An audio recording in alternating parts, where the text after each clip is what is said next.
आज आमच्या शेतामध्ये नाणूस बेतकेकरवाडा येथे सगळी प्राथमिक विभागाची हनुमान विद्यालय वाळपई इथली मुलं जमली आहेत.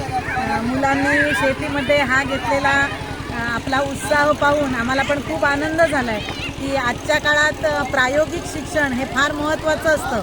नुसतं शैक्षणिक शिक्षण असून उपयोग नाही, तर त्याचा आनंद त्यांना घेण्यासाठी प्रत्यक्ष कृती आज या ठिकाणी आपण त्यांना करायला दिलेली आहे. अगदी मुलांनी भाताचं रोप लावण्यापासून तसंच नांगरणं ह्या सगळ्याचा अनुभव आज इथे घेताना ते दिसत आहे. आणि जेवढं आपण मुलांना निसर्गाच्या जवळ नेऊ तेवढीच मुलं खूप मनमोकळी होतात. आजकाल मुलं नुसतं मोबाईलमध्ये जी गुंतून असतात आणि एकलकोंडेपणा हा जो त्यांच्याकडे गुण तयार होतो, तर अशा सहली शाळांनी जर आयोजित केल्या तर मुलांमध्ये मनमोकळेपणाचा जो गुण आहे तर तो नक्कीच विकसित होणार आहे. आणि त्यासाठी त्यांना असं मनमुक्तपणे मनमुरादपणे माती पाण्यात खेळायला मिळणं हा त्यांचं जे बालपण आहे, तर हे जे ते त्यांचं बालपण आहे तर ते आज ते इथे अनुभवत आहे. आणि त्याबद्दल खरोखरच इथल्या सगळ्या शिक्षकांचे तसंच पालकांचे पण मी आभार मानते, कारण त्यांनी पण त्यांना संधी ही दिली आणि शाळेने पण त्यांना संधी दिली. तर असं प्रायोगिक शिक्षण देणाऱ्या शाळांमध्ये आपण जास्तीत जास्त मुलांना आपली नावं दाखल करूया, कारण त्यांना कृतीतनं पण शिकता येईल आणि शाळेमध्ये पण अभ्यासातूनही शिकता येईल. सगळ्यांना खूप खूप आभार की इथे सगळ्यांनी भेट दिल्याबद्दल. आम्ही जोशी परिवार तर्फे सगळ्यांचं स्वागत करतो. धन्यवाद. नमस्कार.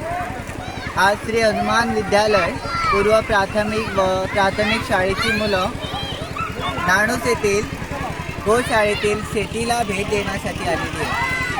तर एक उपक्रम, एक ॲक्टिव्हिटी म्हणून आपण आज त्या सगळ्या मुलांना इकडं आणलेलं आहे.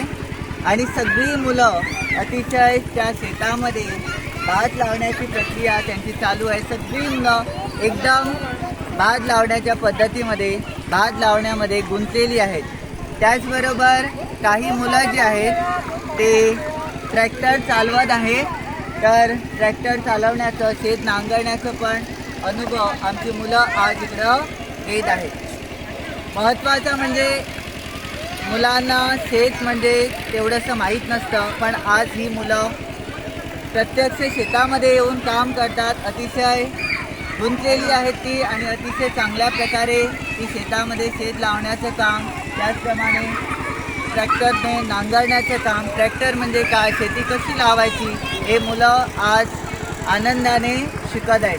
ही जी शेतीची पद्धत आहे ती स्त्री पद्धत आहे आणि स्त्री पद्धत म्हणजे दोरी लावून ते शेत लावलं जातं हे विद्यार्थ्यांना प्रत्यक्ष कळतं. तर दोरी लावून शेत लावण्यामागचं कारण म्हणजे त्याच्यानंतर मग नडणी वगैरे काढायला बरं होतं, म्हणून हे स्त्री पद्धतीची शेती इकडं केलेली आहे.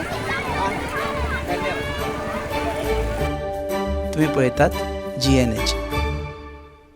छुप छुपके छुप छुपके छुप छुपके छुप छुप छुप छुप छुप छुपके छुप छुपके छुप छुपके छुप छुपके छुप छुपके. अरे आप लोग ऐसे छुप छुप के क्यों खा रहे हो? बीवी तला हुआ खाने नहीं देती तो बीवी को बोलो पंचामृत के वुडन कोल्ड प्रेस ऑयल से खाना पकाए. नेचुरल प्रोसेस से बने ये सब तेल सेहत के लिए पोषक है. कुछ भी खाओ लेकिन हेल्दी खाओ. हेल्दी यानी पंचामृत.